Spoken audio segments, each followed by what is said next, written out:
Right. And na dapon da kese ema Kwaebibirem man na ne kase ye Subi man. Beye afini na ye nyina nana nadaroma Subi hine. Okato ya asum se development na ekoso no wate de. Nanso ase wo hunhum frama ampa na ye no kre. Enti ya dwendwene ho na ono ansan ye honorable member no. Na esese kwan bia so ono nso ete ho popoye. Enti ya toto anamon kakran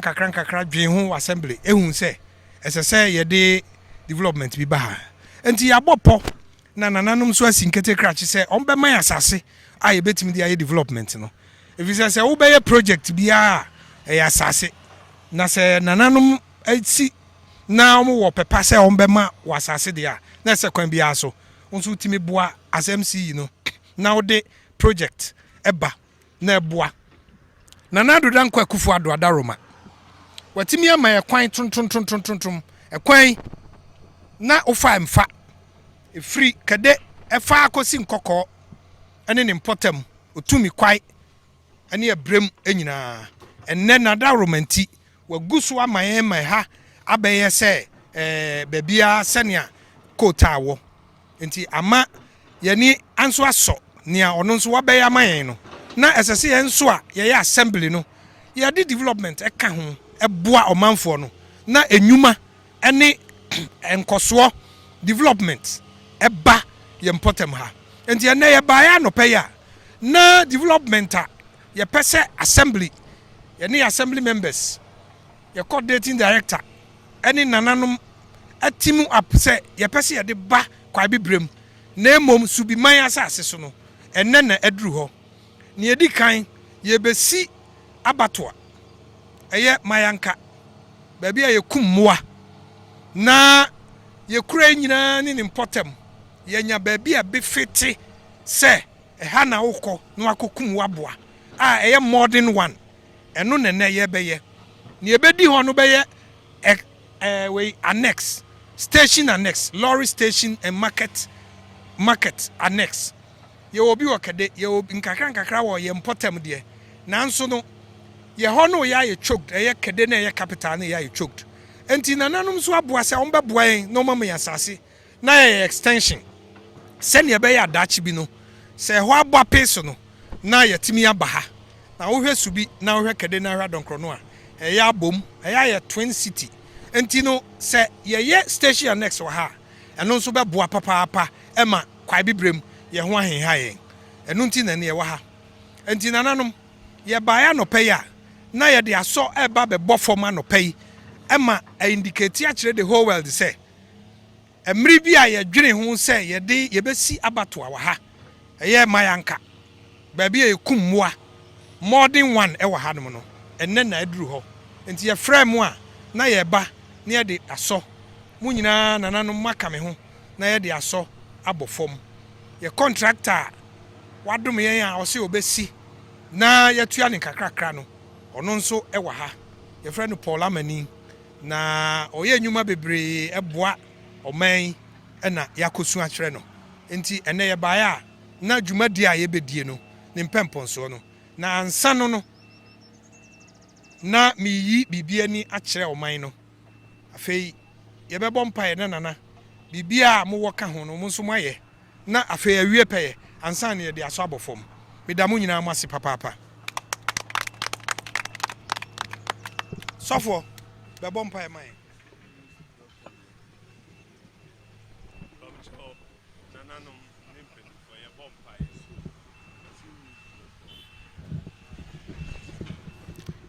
ye bompae ye da wase ade nyina sutumfo ye da wase ye nyankopon eye wo ene wa mane ye behu ne nei ebam ye bompae tu eye project yi hye wonsa ye srese ebra mpanimfo de aso bebo fom yi na awurade wonsam ne ye de hye na wa hoden ne utumi enti ye nimse project yi ebetimi aba na wie ye pamu a eye Kwaebibirem mansin no enyina benya so emfaso pa ye bompa ye de contractor obeye adwuma yi so hye wonsa ye srew se akoma pa a ɔde asɔ adwuma yi mu no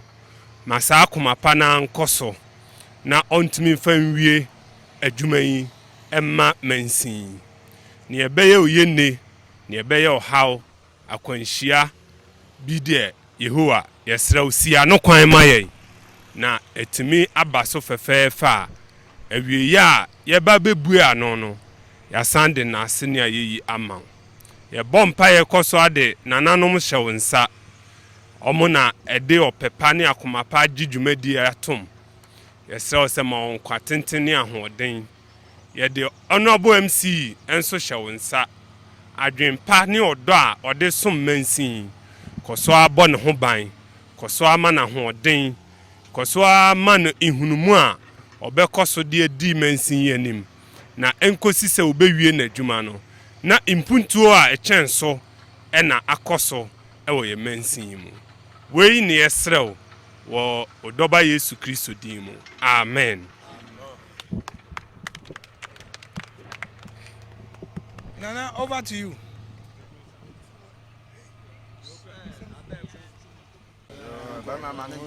Yankupon Chedampo, Yachira so near Mousa. Sassi upon Yamo, yeah.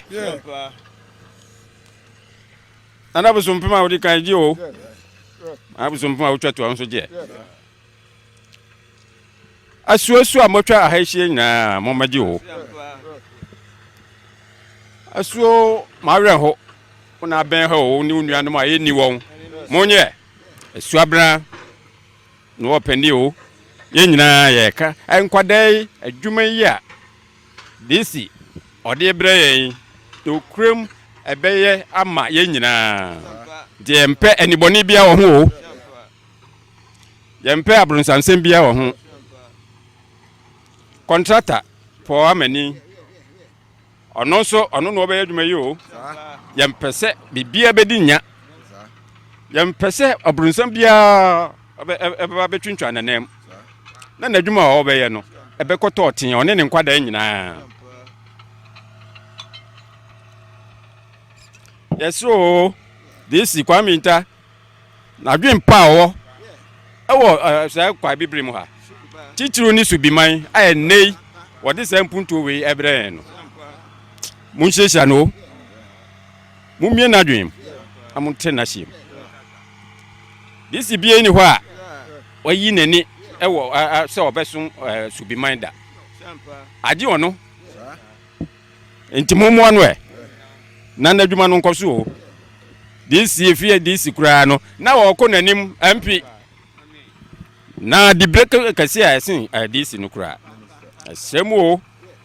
de ye kanin se bibiara ode asi nani so se oye titru ni Subi ha no mo menko wie pa o na dama uni ho a yensu ya kase ye nya kwaminta anka ye di anka Subi ye den na dwempa no na ye hyihyira no o contractor nso ne nebusua o nyina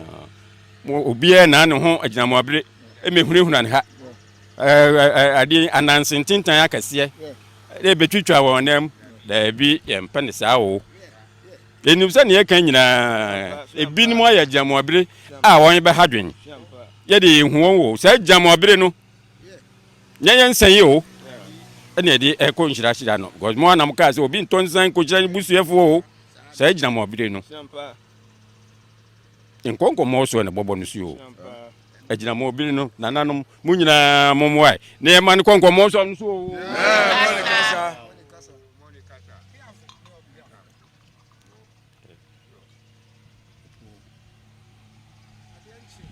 nananum epuo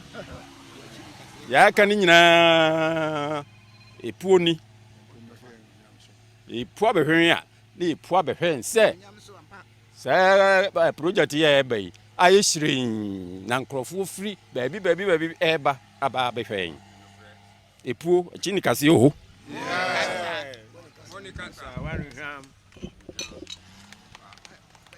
yo baby adro no eye obi kan o si technical na ansane ya di paper ni bibia be hye contractor ne nsa no mi municipal engineer wa ha ɔno ɛbɛbie biribi ani so ama yɛn nyinaa yɛhu sɛnea ɛfa ɛteɛ anti engineer over to you. Nananom ne mpanimfoɔ yɛhyia wɔ contractor mɛsrɛ sɛ mɛkyerɛkyerɛ mɛbɛyi nso kakra contractor ne bɛyɛ adwuma no ɛyɛ official contract nti ne din ameni ne deɛ ɛmɛ sɛ yɛde bɛto nkyɛn kakra nipa ne bɛyɛ adwuma fɛn da Paul Company Limited nti ameni deɛ yɛnim no sɛ ba mmerɛ mu ne yɛsɛ yɛnyi veil mfi hɔ a ne yɛkɔ akɔhwɛ ameni ba sisi adeɛ da Paul ne yɛnim nti company abɛyɛ project yɛfɛ no da Paul Company Limited adwuma yɛbɛyɛ wɔ ha no so ɛyɛ Slaughterhouse ɛnyɛ abatoa ɛdidi so yɛwɔ slaughter slab yɛwɔ Slaughterhouse ne yɛwɔ abatoa deɛ kɛseɛ paa ayɛ sɛ asamble ne yɛkɔ yɛnim no nyame yɛ adom a na kwan bia bɛyɛ abatoa sisi deɛ yɛbɛyɛ wɔ ha no deɛ Slaughterhouse adwuma no so nyɛ sɛ bia asamble no sorry ya na edema da Paul ye ho krata kɔ daily sim a me ka say graphic and say times and any paper na ye hwehwɛ nkrata mu ye hwɛ wɔn mu ye to nsa fra wɔn mu ina ba na ye hwɛ mu na da Paul na ɔwɔ ahoden ɔwɔ nimdeɛ ɔwɔ bibi ye tumi de adwuma no ti ye de ma da Paul nti me gyina hɔ a na me kyerɛ mu sa den de ye bɛyɛ wɔ ha Slaughterhouse na mekan no ye be slaughter slab no inside be kuma aboa no na ya ye inspection slab a ye mpeni a ye meho saman aboa na obekunu no ye se ukunu wie ya na wo de ko obehwe se aboa no odi mu se nipedi a obetena ase ana nti sa slab no ina wo ho a obeye ye be bebi a se uku aboa na ye yi ne furu na ebekokogu ena sabi nipa so gya ne nan a bebe kokogu saa ade mienu no embom baako bebe nipa begya ne nan ebekokogu faako ena bebe amboa no so furu no so bekɔ no so ekokogu faako obebisa sɛ na o me gya wo na nipa mbɛyɛ dwuma ha no ena revenue collectors so bɛba ha ko be ku aboa na ebegye bi kakra na yɛ de amaban meka ban a meka Kwaebibirem Municipal Assembly nti plan ekuta me no yɛ wɔ bebe be ku aboa no wɔn a wɔn yɛ adwuma no so beebi a wɔn de wɔn ntareɛ so fie ba deɛ mɛka sɛ changing room na wasesa na wahyɛ adwuma atareɛ ɛna yɛ revenue office wɔn beebi a wɔn bɛgya wɔn nan ɛne wɔn store kakra ɛnyɛ complex bebree sɛ abatoa na mɛkan no wɔyɛ slaughter slab a ɛho bɛte a ama yɛ ediban di mɛwɔ mboa kumu no so ayɛ fine yɛwie so a yɛwɔ beebi a yɛfɛ leverage se me ka meka say ranch aboa no bia obi ni di wo inside a ye ku no untumi nka say wo gina aboa no ho at time be wi okwa ye ranch no ha ode no betum se edu obra na ekoyi no ebe ne ebe bebi so a won be ku o aboa no so won betena won aboa no bia wo sesi won aboa no inside a won so te ho na won twen ne ye bebi so a won be ho aboa no ho a fa ne sinji no nti edwuma ne be ni na eno no edwuma no ye de ma contractor no wo bosum ya ma no bosum enum so ontum fa wi na mfa man se bibia ensi ho de a ase bosum enum no otum wi na ode man se me kan sa wi a me gina Kwaebibirem Municipal Assembly na me na me de eye drawing se de be edwuma hye chief nsa na wa hand over ama contractor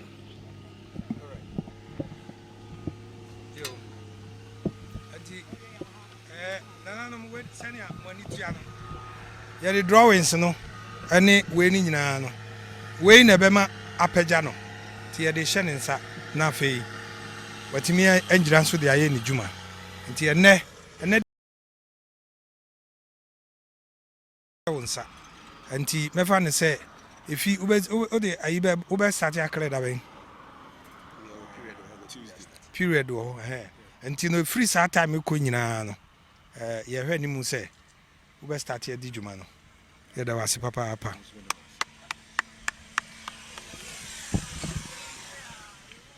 ase anene nanom wo ani swadi a owo se obehwe se yibetimi anya saa modern slaughterhouse yanso as a contractors no efa civil work adwuma say there your who experience bebre eti on timelines a on for say yemfa nwi no yɛn nso yɛbɛ make sure sɛ yɛbɛtumi awie adwuma no na by month no within month no na yɛwɔ ha san ɛtwa no sɛ yɛbia no ɛti medam ase nso.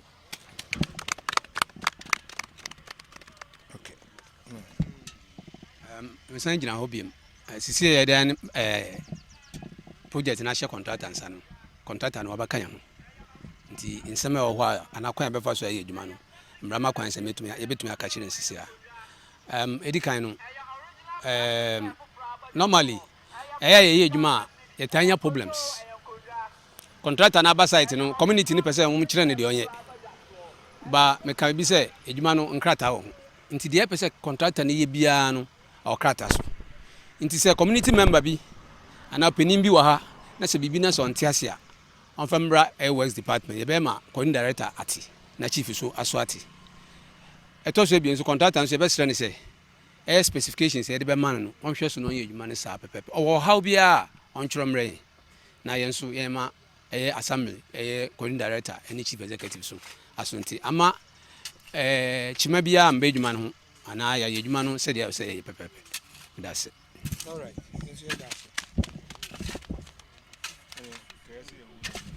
Enti mɛfrɛ nana na wabɛka me ho na yɛde asɔ abɔ fam contractor ka ho na yɛde asɔ abɔ fam a symbolize sɛ ɛnɛ yɛbie yɛn slaughterhouse na yɛpɛ sɛ yɛsi no asase no so na afei contractor no anya kwan na wabɛyɛ n'adwuma anti nana bra me nkyɛn ha na anti we de yɛbɛma wa yɛ exercise kakra anti yɛde bɔ fam yɛnsa ajay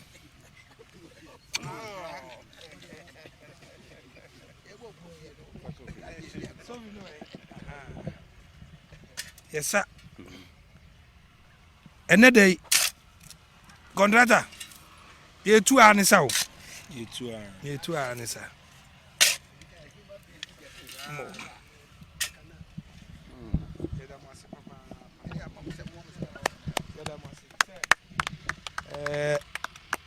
nea mɛka ɛde atwa toɔ ne sɛ ɛsɛ sɛ yɛde aseda kɛseɛ ma Subi man especially Nana Subi hene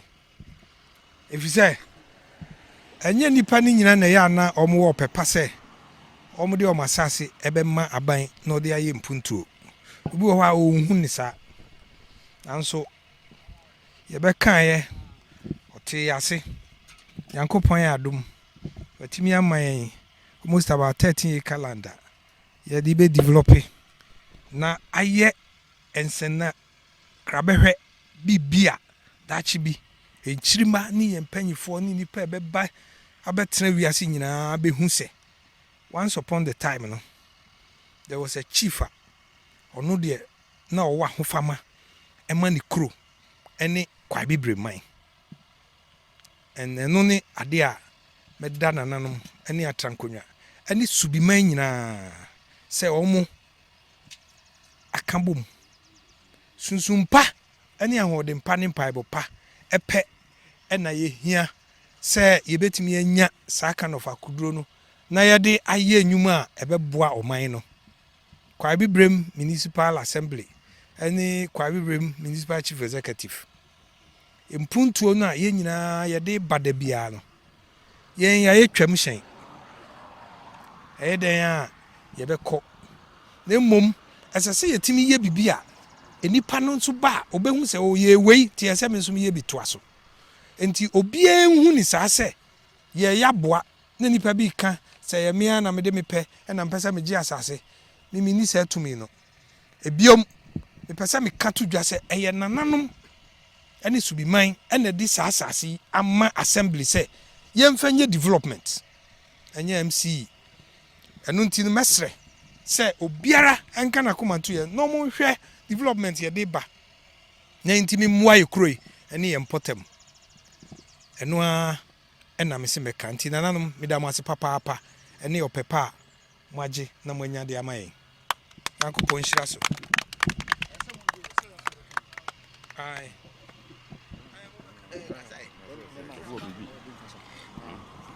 Yɛsrɛ contractor sɛ yɛpane kyɛw wobɛyɛ adwuma no a yɛwɔ ɔman no yɛwɔ nkurɔfoɔ wɔ hɔ a ɛsɛ sɛ woboa yɛn na wofa ebinom ɛyɛ adwuma no bi ɛnoa na yɛsrɛ wo yɛn nkurɔfoɔ no ɛwɔ ha nyinaa wonni adwumayɔ nti sɛ ɛba ha deɛ a wɔn nyinaa mpaebɔ ɛka yɛ deɛ ehu ana yɛde srɛ wo sɛ fa yɛn bi fa mmeranteɛ no mmabaawa koraa adwuma aba mu a fa wɔn obiara de adwuma bɛba mu a agye sɛ bia wɔnyɛ bi wɔ ha ne bia wɔbɛfa bi wɔ abɔnten na sɛ ebi wɔ ha nko ara deɛ a ɛne na mesrɛ wo sɛ wobɛfa yɛ manfo ama yɛn yɛda wase mani kasa obi bɛka biribi bio na lɛ woyɛ adwuma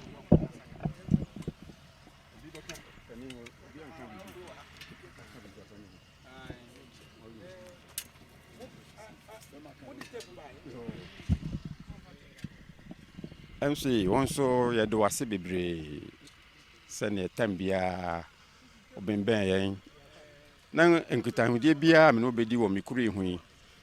wɔyɛ nansen koraa na yɛde to wɔn no so yɛde background so wɔde wɔde bɛkɔ pension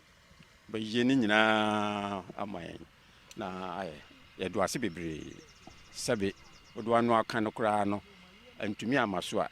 wayɛ ade yɛde wase wei nso no neɛ sɛ putudwuma biara abatoɔ yɛ ɛba yi sɛ ɛno akyi